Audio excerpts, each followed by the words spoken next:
Hinahaya mo kasi yung notebook ko eh. And she would give it back. Hindi yun totoo, ma'am.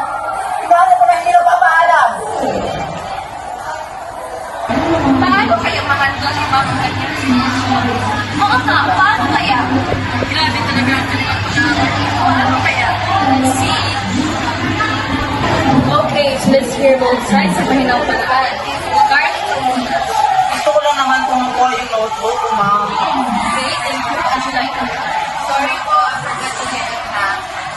I see. Regarding will solve everything. So both of you say sorry and fix the problem. Sorry po kapag ngayon ko kanina. Sorry na din po, ma'am. Nasauli ko lang ulit. Hindi na ko paulit, ma'am. Good. Remember, mag-usap naman lang. Hindi yung mag-aaway kayo. Parang walang kulong, magaganap. Yes po, ma'am. Pasensya na mo ulit, ma'am. Stay calm at gawin ang mga bagay na dapat gawin. At dapat rin magkaroon tayo ng respeto sa bawat isa. Yes po. Wow! Galing po, ma'am. Napatahan niya ang kanyang mga students. Oo, ma'am. Dapat tayong maging kalma sa lahat ng sitwasyon. Kagaya na naman nangyari ngayon. Isa talaga madalo sa mga estudyante.